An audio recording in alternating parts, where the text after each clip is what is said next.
এই অন্তর্বর্তী সরকার আসলে কি শুধুই নির্বাচনকালীন সরকার নাকি গণঅভ্যুত্থানের আকাঙ্ক্ষা বাস্তবায়নের সরকার? এইটা একটা মৌলিক বিষয়। আমরা মনে করি যে এই অন্তর্বর্তী সরকার একটা গণঅভ্যুত্থানের প্রেক্ষিতে তৈরি হয়েছে এবং ফলে তার গণঅভ্যুত্থানের যে আকাঙ্ক্ষা সেই আকাঙ্ক্ষা বাস্তবায়নের একটা দায়বদ্ধতা রয়েছে। দেশবাসী এবং সাংবাদিকবৃন্দ সকলেই জানেন যে আমরা দেশে এক ধরনের অনিশ্চয়তা এবং অস্থিতিশীলতার তৈরি হয়েছে সাম্প্রতিক সময়ে, এবং আমরা ডক্টর মোহাম্মদ ইউনূসের পদত্যাগের বিষয়টিও সেই প্রেক্ষিতে আসলে আলোচনা এসেছে। সে বিষয়ে আমরা আমাদের বিভিন্ন জায়গায় আমাদের বক্তব্য আমরা দিয়েছি। আজকে আনুষ্ঠানিকভাবে আমরা এই বক্তব্য প্রদানের জন্যই এবং এই বর্তমান পরিস্থিতিতে করণীয় করার জন্য এই সংবাদ সম্মেলন। আমরা যেটা আমাদের সদস্য সচিব বললেন যে একটা গণঅভ্যুত্থানের প্রেক্ষিতে ডক্টর মোহাম্মদ ইউনূস উনি আসলে সরকারের দায়িত্ব নিয়েছিলেন এবং এই অন্তর্বর্তী সরকার কাছ থেকে আমাদের প্রত্যাশা ছিল বা প্রত্যাশা আছে যে গণঅভ্যুত্থানের আকাঙ্ক্ষা, যেটা বিচার এবং সংস্কার এবং পরবর্তীতে মানুষের ভোটাধিকার নিশ্চিতের জন্য শান্তিপূর্ণ ক্ষমতা হস্তান্তর অর্থাৎ নির্বাচনের দিকে বাংলাদেশ যাবে। এই অন্তর্বর্তী সরকার আসলে কি শুধুই নির্বাচনকালীন সরকার নাকি গণঅভ্যুত্থানের আকাঙ্ক্ষা বাস্তবায়নের সরকার? এইটা একটা মৌলিক বিষয়। আমরা মনে করি যে এই অন্তর্বর্তী সরকার একটা গণঅভ্যুত্থানের প্রেক্ষিতে তৈরি হয়েছে এবং ফলে তার গণঅভ্যুত্থানের যে আকাঙ্ক্ষা সেই আকাঙ্ক্ষা বাস্তবায়নের একটা দায়বদ্ধতা রয়েছে। শুধু নির্বাচন আয়োজন নয়, বরং জুলাই গণহত্যা সহ বিগত আমলের অপরাধ সমূহ এবং তার বিচার এবং রাষ্ট্রের মৌলিক সংস্কার মধ্য দিয়েই সরকারকে নির্বাচনের দিকে আসলে যেতে হবে।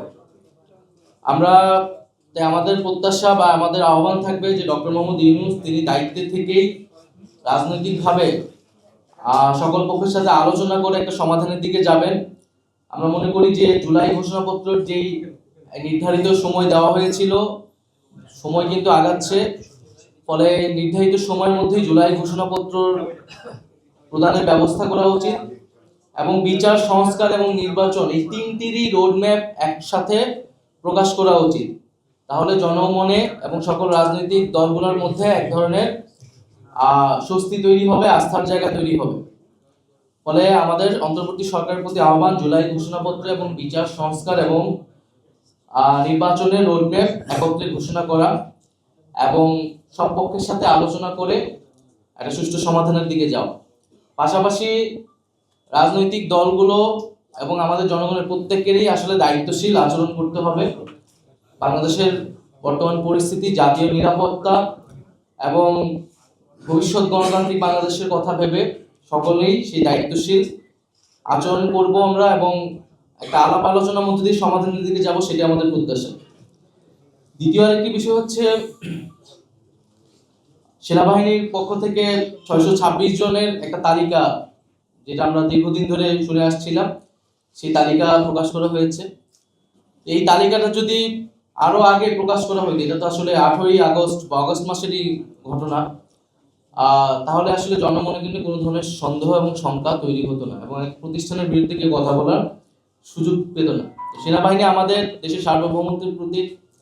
আমরা চাই যে এবং সেনাবাহিনী এই গণঅভ্যুত্থান এবং পরবর্তী সময়ে যে ভূমিকা পালন করতেছে সেটা অবশ্যই গুরুত্বপূর্ণ, কিন্তু একই সাথে আমাদের রাজনৈতিক ইতিহাসে আমরা বিভিন্ন সময় দেখেছি সেনাবাহিনীর সাথে রাজনীতির একটা সম্পর্ক কখনো কখনো তৈরি হয়।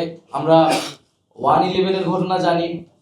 এই সকল ঘটনা কিন্তু আমাদের গণতন্ত্রের জন্য, আমাদের রাষ্ট্রের জন্য এবং আমাদের সেনাবাহিনী প্রতিষ্ঠান হিসেবে কারোর জন্য কিন্তু কখনোই ভালো ফলাফল নিয়ে আসেনি। ফলে সেই বিষয়টা যাতে আমরা সকলেই বিবেচনা করি।